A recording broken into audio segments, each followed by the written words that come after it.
تو دعا شرک فی الدعا، مانگو صرف اللہ سے، اللہ سے، اللہ سے، وہ چاہے کسی فرشتے کے ذریعے، چاہے کسی فوت شدہ ولی اللہ کی روح کے ذریعے سے، چاہے کسی کو بھی نہیں، براہ راست اپنے حکم سے، اس کی تو قدرت ہے، جو چاہے کرے، کن فیکون، وہ جیسے بھی ہو وہ آپ کی ضرورت پوری کرے گا۔ وہی ہے جو کہ مشکلات کو حل کرنے والا ہے، وہی ہے کہ رزق دینے والا ہے، وہی ہے جو مرض سے شفا دینے والا ہے۔ پکارو اسی کو، مانگو اسی سے۔ اب آئیے، کچھ مراسم عبودیت ہوتے ہیں، مراسم رسم کہتے ہیں کسی چیز کی ظاہری شکل کو۔ رہ گئی رسم ازاں روح بلالی نہ رہی، فلسفہ رہ گیا تلقین غزالی نہ رہی۔ یہ قرآن کا بھی ہم اسے رسم الخط کہتے ہیں، رسم الخط، اور یہ حضرت عثمان کے زمانے میں فائنل ہوا ہے کہ یہ اس طریقے سے لکھا جائے۔ تو عبدیت کے اظہار کے لیے کچھ رسومات ہیں، جس میں سے ایک پر گفتگو ہو چکی، قنوت، والقانتین والقانتات۔ یہ جو ہے اللہ کے حضور میں چاہے ہاتھ باندھے چاہے ہاتھ کھلے ہوں، لیکن ذرا جھک کر گردن میں خم کر کے کھڑے ہونا، یہ نماز کے اندر جو قنوت ہے، یہ قنوت ہے، یہ بھی اپنی عاجزی کا اظہار ہے، عجز اور تذلل۔ وہ جو ابن قیم کی میں نے ڈیفینیشن آپ کو بتائی، العبادت تجمع اصلین، غایت الحب وغایت الذل والخضوع، حد درجے میں اللہ کے سامنے بچ جانا، جھک جانا، گر جانا،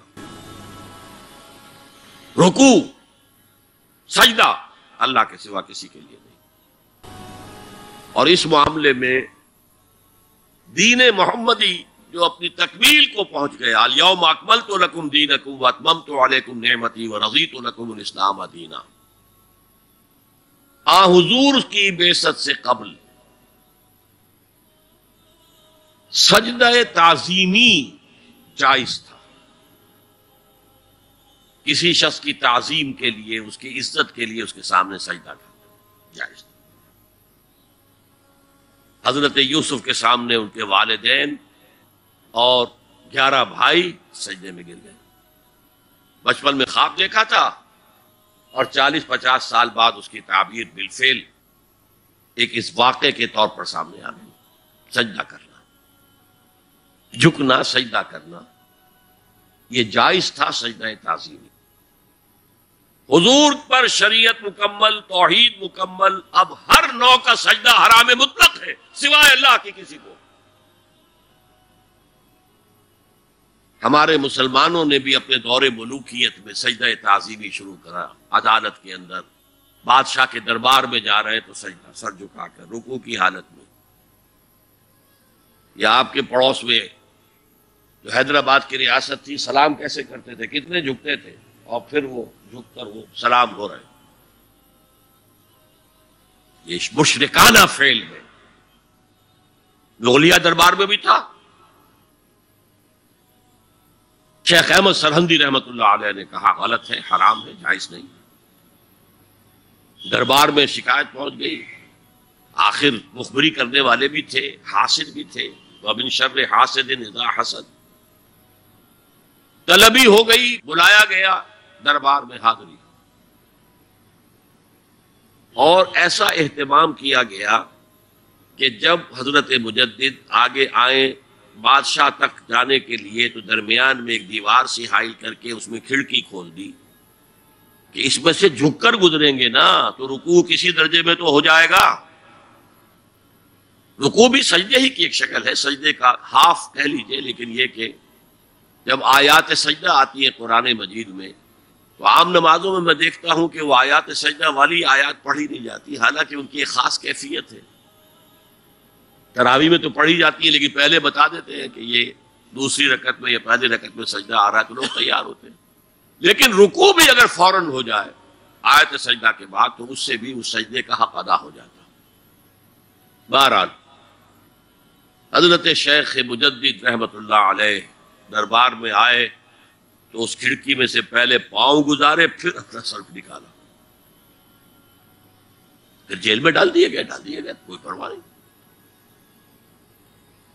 حاضر ہوا میں شیخ مجدد کی لحد پر، وہ خاک کے ہے زیر فلک مطلع انوار، گردن نہ جھکی جس کی جہانگیر کے آگے، جس کی نفس گرم سے ہے گرمی احرار. وہ ہند میں سرمایہ ملت کا نگہباں، اللہ نے بر وقت کیا جس کو خبردار. دین الہی، دین محمدی کے خاتمے کا اعلان تھا. اب بڑے بڑے مولویوں نے یہ اکبر کو سبق پڑھایا تھا، بڑے مولوی، درباری مولوی، انہوں نے سبق پڑھایا تھا. اللہ کا ایک دن 1000 برس کا ہوتا ہے، اور اللہ کا ہر معاملہ 1000 سال تک ہوتا ہے. اب 1000 سال ہو گئے محمد کی رسالت کو، ان کی رسالت کا دور ختم صلی اللہ علیہ وسلم. اب دوسرا 1000 سال، اسی لیے الف ثانی کہتے ہیں نا، الف ہزار کو کہتے ہیں الف ثانی.